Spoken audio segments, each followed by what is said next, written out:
The crash shattered the morning into screams and twisted metal. Rudame and Rick, we are told that family members are with the child at this point. 14-year-old Jacob Daniels was pronounced dead at the scene. No pulse, no breath, gone. Then, 9 minutes later, his body jerked back to life with a gasp that made paramedics stumble back. When his eyes flew open, they weren't the eyes of a child anymore. They'd seen something urgent.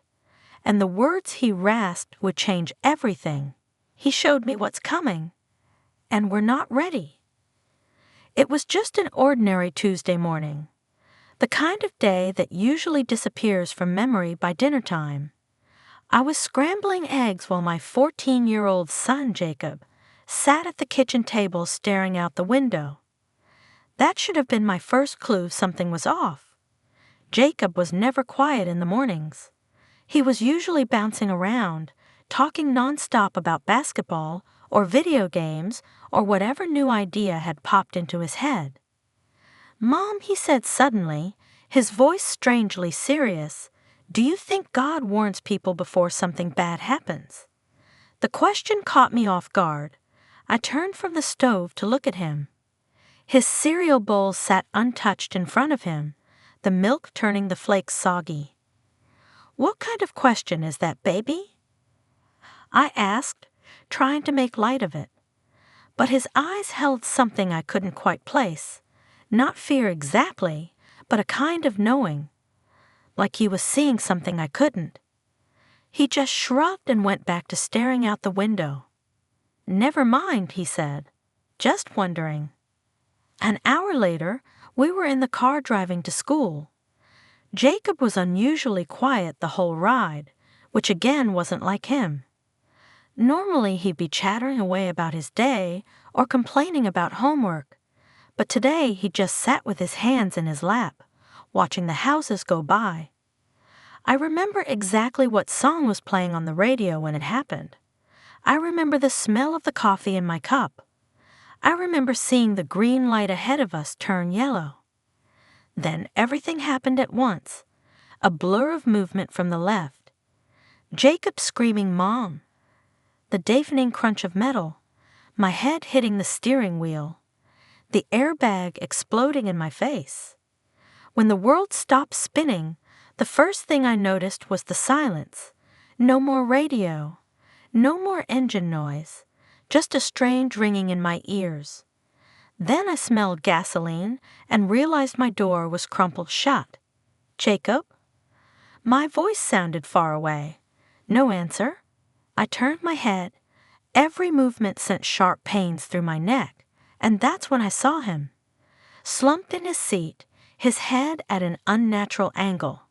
Not moving, not breathing. That's when the screaming started. Mine. The paramedics arrived so fast, but not fast enough. I remember clawing at my seatbelt, desperate to get to Jacob. But someone held me back. "Ma'am, you need to stay still. You could have spinal injuries." I didn't care. My boy wasn't moving. A paramedic leaned into the wreckage, checking Jacob's pulse. The look on his face told me everything. He shook his head at his partner. No pulse, pupils fixed. They pulled his limp body from the car and laid him on the pavement. Time stopped. I watched, numb, as they started CPR. One paramedic pumped his chest while another breathed air into his lungs. Over and over, nothing. A third paramedic hooked up the defibrillator. Clear. Jacob's small body jerked with the shock. Still nothing. Again. Another shock. Still no heartbeat. Someone was screaming, a raw, animal sound. It took me a second to realize it was me. "God, please, take me instead. Please, not my baby." I begged, bargained, wept. The paramedics kept working, but their movements had slowed. One checked his watch. 9 minutes, no response. Then just as they were about to stop. A gasp. Not a weak, struggling breath. A sudden, violent inhale, like someone surfacing from deep water. Jacob's back arched off the ground. His eyes flew open, wide, wild, terrified. He grabbed the nearest paramedic's arm with a grip so strong the man flinched. He showed me. Jacob's voice didn't sound like his own. Too deep, too urgent. It's coming.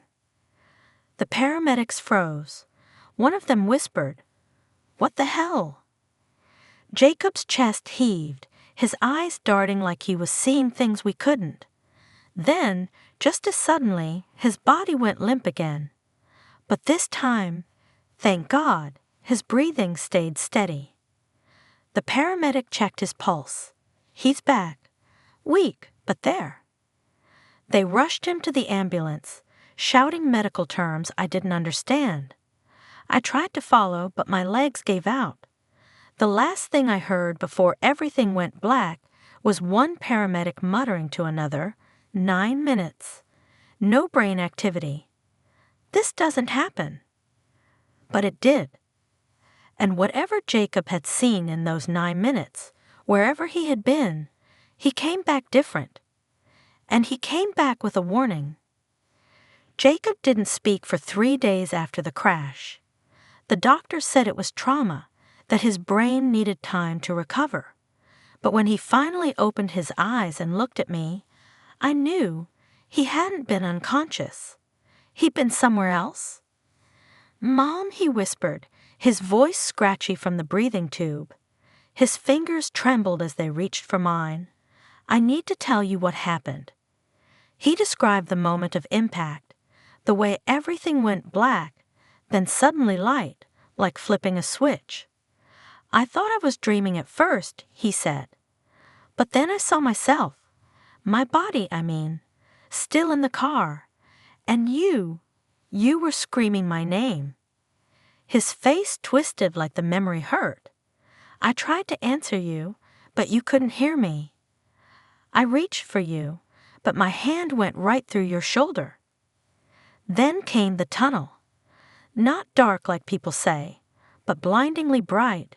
Not warm, though. Not peaceful. "It was like time asterisk cracked asterisk open," he said, gripping the hospital sheets.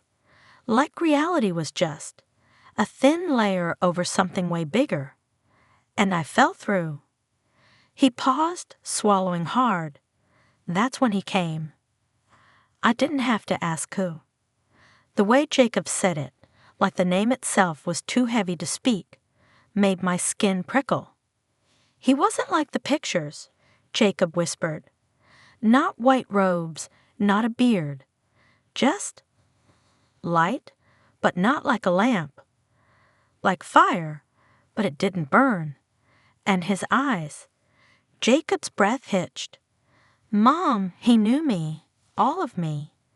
Every bad thought, every lie I ever told, and he still wanted me there." I squeezed his hand so tight my knuckles ached. "What did he say?" Jacob shook his head. Not words, not out loud. It was like he put the meaning right into my mind. He said, "You're not finished yet." His voice dropped to a whisper. Then he showed me things. Terrible things, beautiful things, and he told me. The heart monitor beeped faster as Jacob's breathing quickened. He told me to come back and warn people. Because something's coming, Mom, something big, and most people aren't ready. A nurse rushed in, alarmed by the machines. "We need to let him rest," she said gently but firmly. As she adjusted his IV, Jacob locked eyes with me. Exhausted, but utterly certain. "It's real, Mom. All of it. Heaven. Hell. The war? And we're right in the middle of it." That night, as I sat in the plastic hospital chair watching him sleep, I realized my son hadn't just survived a car crash. He'd come back from the dead with a message. and our leaves would never be the same. It took Jacob a week before he could talk about the rest of what he saw. The doctors said he was recovering well physically, but his eyes, they kept staring at something far away. Like part of him was still there, in that place between life and death. One night, when the hospital was quiet and the lights were dim, he finally told me. "Mom," he said, his voice so quiet I had to lean in close. "Jesus showed me what's coming, and it's worse than we think." He described it as a storm, not like a hurricane or tornado, but something bigger, something that doesn't just destroy buildings, but souls. "It's already started," he said. "People just don't see it yet." I pulled my chair closer. "What kind of storm, baby?" Jacob took a shaky breath, the kind where truth and lies get mixed up until nobody can tell the difference. His fingers twisted the hospital blanket. "Churches will be full, but the sermons will be empty. People will sing worship songs with their hands in the air, but their hearts will be far away. It'll look like revival, but it's not real. It's a counterfeit." That word sent chills down my spine. "Jesus said the enemy isn't attacking from the outside anymore," Jacob continued. "He's sneaking in, twisting little bits of truth just enough to lead people off track. And it's working." His voice broke. "Mom," he showed me famous pastors preaching things that sound right but aren't. Big churches full of people nodding along to lies. Worship that makes people feel good but doesn't change them. I thought about all the sermons I'd heard lately, the easy messages about prosperity and happiness, the way sin was hardly mentioned anymore. My throat went tight. Jacob sat up straighter, wincing at the pain from his ribs. "There's more. The world, it's going to get darker. Not just wars or disasters. People's hearts are going cold. Kids will get confused about who they are. Families will break apart, and most people won't even notice because they'll be too distracted." "Distracted by what?" I asked. "By everything." He gestured weakly toward the TV in his hospital room. "By screens, by politics, by chasing money and likes and followers. Jesus said it's like the whole world is asleep while their house burns down around them." I reached for his hand. It was ice cold. "Is there any way to stop it?" Jacob shook his head. "Not stop, but we can be ready." He met my eyes with an intensity that didn't seem possible for a 14-year-old. He told me to tell people two things. First, guard your ears. What you listen to shapes your soul. Second, learn to hear his voice. Really hear it, because the lies are going to sound so close to truth. For the first time since the accident, tears welled in his eyes. "Mom," he showed me what happens to people who don't prepare. Good people, church people. They get swept away because they never learn to tell his voice from the noise. The heart monitor beeped faster as Jacob grew more agitated. "There's not much time left. The storm isn't coming. It's already here. We're in the quiet before the worst hits. And when it does," he swallowed hard, "only the ones rooted deep in him will stand." A nurse came in to check his vitals, cutting our conversation short. But as I sat there watching her take his blood pressure, Jacob's words echoed in my mind like a warning bell. This wasn't just a vision. It was a wake-up call. And my son, my sweet video game-loving, basketball-obsessed son, had been sent back to deliver it. Jacob's voice dropped to a whisper as he described what came next. "There was a river, Mom, but not like any river here." His fingers traced the air like he was painting the memory. It glowed gold and blue like liquid light. And it wasn't water. It was prayers. I leaned closer. "Prayers?" "Yeah, millions of them, all flowing together. His eyes welled up. Some were loud and clear, like shouts. Others were just whispers. Jesus told me, "These are the cries of my people. Everyone is precious to me." Then Jacob said something that made my breath catch. "I saw yours there, Mom, from 3 years ago when Dad left." My stomach dropped. I remembered that night, kneeling on my bedroom floor, sobbing into the carpet, begging God to fix our family. Then, when nothing changed, I stopped praying altogether. Jacob's hand found mine. Jesus never forgot it, even when you did. He went on, describing how some prayers in the river shone bright, full of faith. Others flickered weakly. The saddest ones were the broken ones, he said. Prayers people started but didn't finish. Cries for help they gave up on when the answer didn't come fast enough. A tear slipped down his cheek. Jesus showed me a woman who prayed for her sick husband for years. She quit 2 months before he would have been healed. I gripped his fingers. Why would he show you that? So I tell you. Jacob's gaze locked onto mine. Most people stop right before their breakthrough. They don't realize every prayer matters, even the ones that feel unanswered.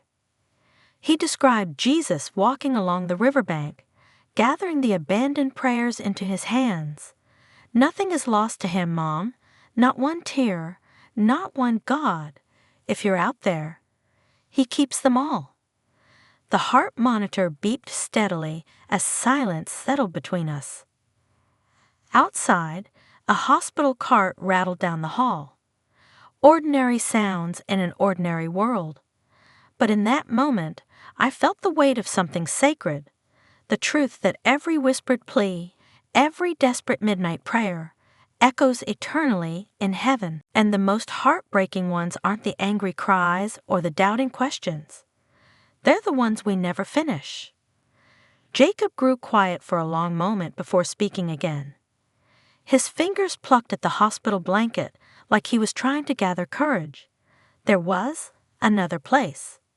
He described a vast meadow under a twilight sky, but not like any field on earth. Instead of grass, the ground shimmered like mist, and floating above it, stones. Not heavy rocks, but smooth, glowing stones, each about the size of his palm, hovering at different heights. At first I thought they were decorations, Jacob admitted. Then I saw they had names carved into them. His throat worked as he swallowed. Jesus told me, "These are the ones who almost made it." I felt goosebumps rise on my arms. Almost made what? Home. Jacob's voice cracked. People who walked with God for years, then gave up right at the finish line. Who endured so much, but quit when the trial got hardest. He described how some stones pulsed faintly, like dying embers. Others flickered between light and shadow. A few had nearly gone dark. The brighter ones, Jacob whispered, they're the ones who could still turn back. Their stories aren't finished yet. I watched my son struggle to put the horror into words. There was this one stone, a woman's name. Jesus touched it, and suddenly I could see her. She'd been a missionary for decades. Then her son died, and she just walked away from God, spent her last years bitter and alone. Jacob's tears fell freely now.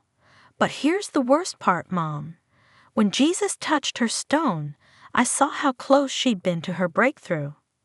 If she'd held on just 6 more months, his small frame shook. They don't know. All these people. They thought God abandoned them, but they were right there, on the edge of something beautiful. The heart monitor's steady beep underscored his words. Outside, a janitor's mop bucket clanged in the hallway. Normal sounds, earthly sounds, but in that hospital room, eternity pressed close. Jacob wiped his face with trembling hands.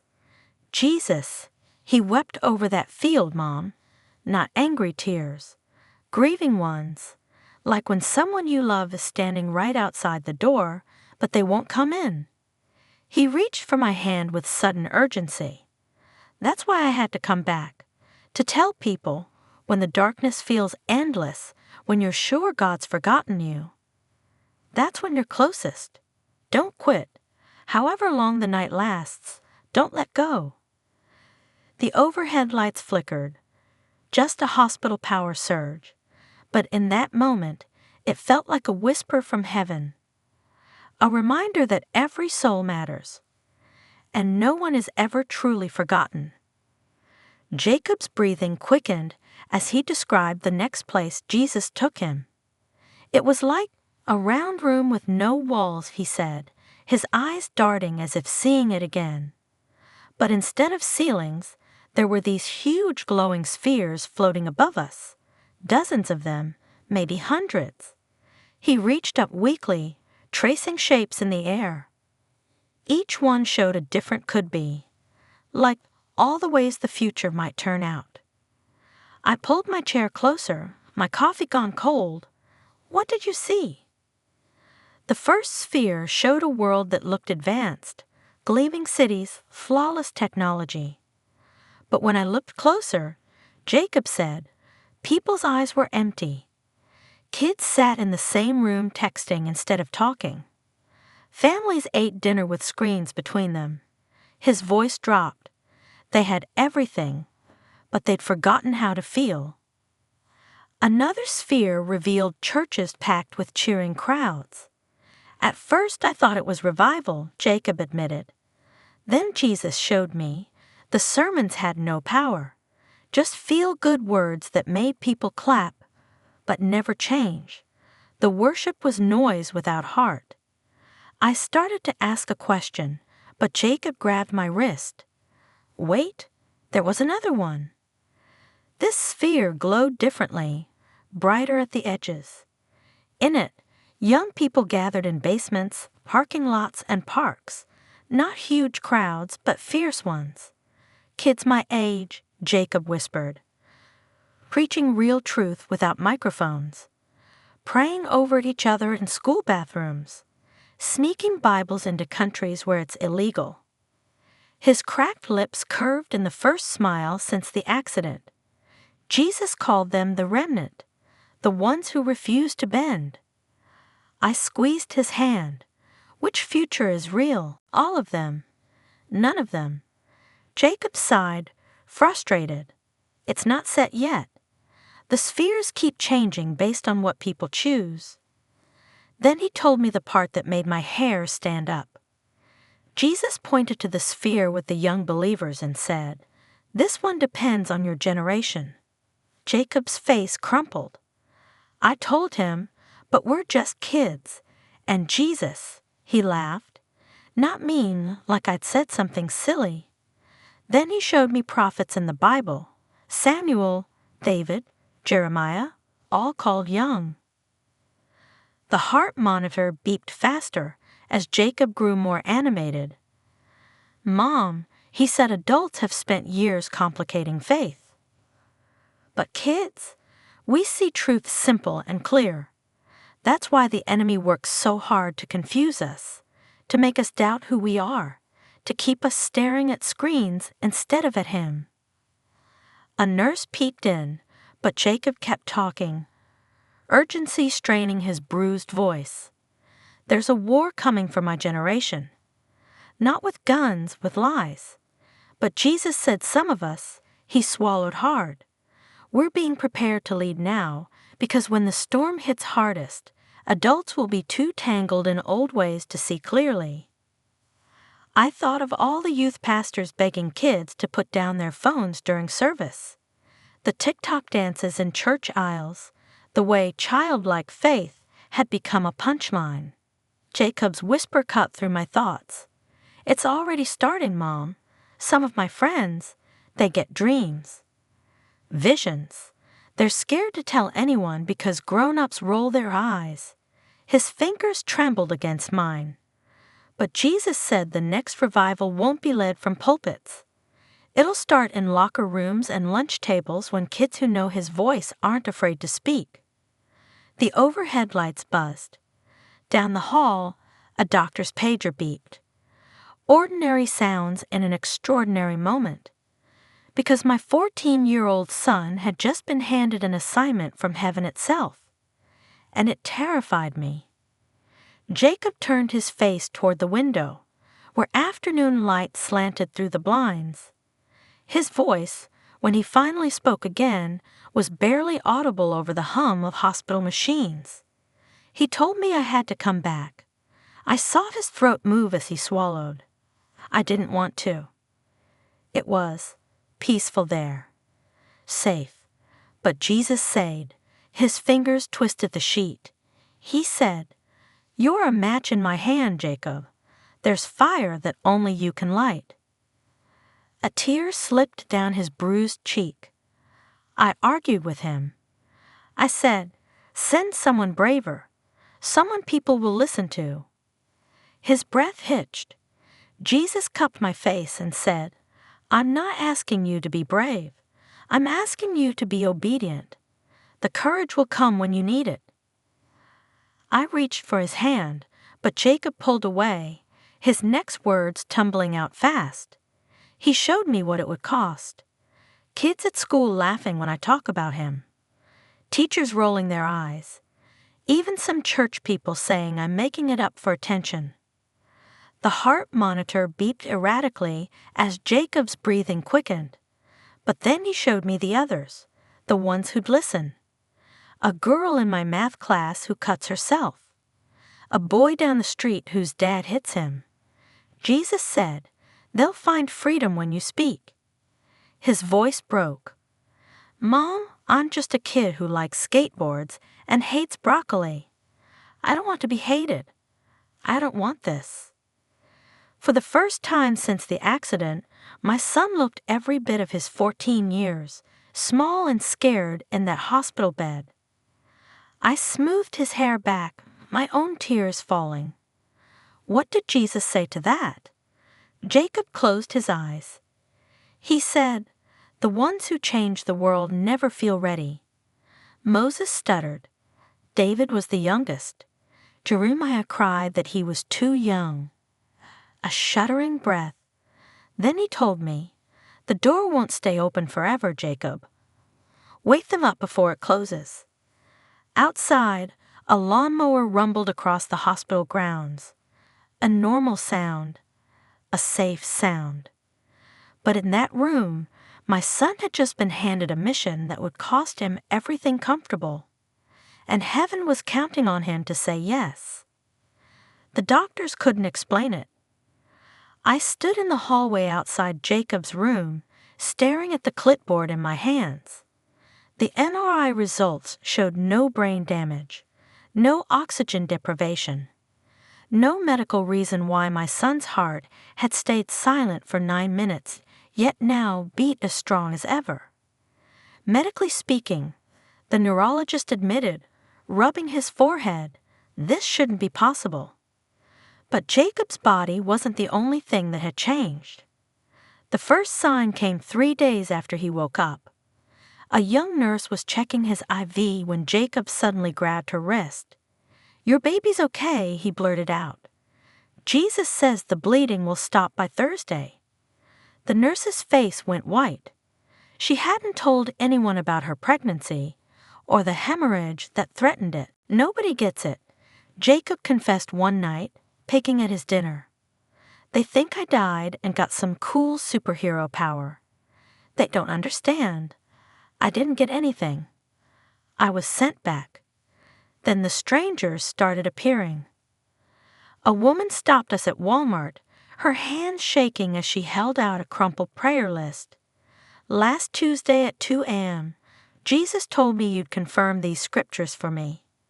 Jacob paled. It was the exact hour he'd been praying about those same verses. A teen from another school district tracked him down online. "I dreamed about your accident 3 days before it happened," his message read. "God said you'd need this." Attached was a photo of Jacob's hospital bracelet, one he'd never posted online. Most chilling was the elderly man who approached us after church. "I was clinically dead for 8 minutes in 1973, he murmured, pressing a yellowed notebook into Jacob's hands. He showed me the same things. Nobody believed me either. Jacob's hands trembled, flipping through pages describing the river of prayers, the waiting field, even the counterfeit revival, dated 50 years earlier. That night, I found Jacob sitting on the back porch, staring at the stars. "It's real, Mom," he said quietly. "All of it. And it's coming faster than we think." The neighbor's sprinklers hissed in the dark. A dog barked down the street. Ordinary sounds. But my son sat there, shouldering a weight no 14-year-old should bear, the terrible, beautiful knowledge that heaven is closer than we dare believe. And the even heavier truth that most people will ignore the warning until it's too late. If you've read this far, if your hands are shaking like mine were when Jacob first told me these things, then hear this now. Asterisk, you're meant to find this story. Maybe you clicked out of curiosity. Maybe someone sent it to you. But in heaven's language, there are no accidents. That tightness in your chest as you read, that whisper in your gut you can't explain, that's not coincidence. That's him. This is your sign. The one you've been waiting for without even realizing it. Jacob would sit up late some nights, staring at his hands like they held secrets. "People think they have time," he'd say. "They'll get serious about God when things calm down, when the kids are grown, when they retire." His voice would drop to a whisper. But the door won't stay open forever. I've watched my son carry this message like a burning coal in his chest, seen how it scorches him when people shrug it off. "It's not about proving I died," he told me last week. "It's about helping people live before it's too late." So let me say plainly what Jacob can't. If you've been putting off prayer, stop. Today. Right now. That thing you've been meaning to surrender. That sin you keep excusing. That calling you've ignored. This is your moment. The world is tipping towards something irreversible, and the only safe place is anchored in him. And if you're young, if you're Jacob's age and feeling something stir in you when you read this, listen carefully. You're not too young to hear from God. Those dreams you can't explain, those times you sense things before they happen, that crushing weight for people who don't know Jesus, that's him. The enemy will try to convince you it's your imagination. Don't believe it. Last Sunday, a woman approached Jacob after church, tears streaming. "I was about to take my life Thursday night," she said. "Then I read your story. He used you to pull me back from the edge." Jacob cried all the way home, not because he felt special, but because he realized, this is why. This is why Jesus sent him back. Not for fame, not for debates, for this one woman, for you. So I'll end with the words Jacob whispers to everyone who truly listens. Don't wait until you're desperate. Don't wait until the storm hits and it's too late to build the ark. Listen now. Pray now. Turn to him now. The door is still open. But I've seen my son's face when he talks about what's coming. It won't stay that way forever.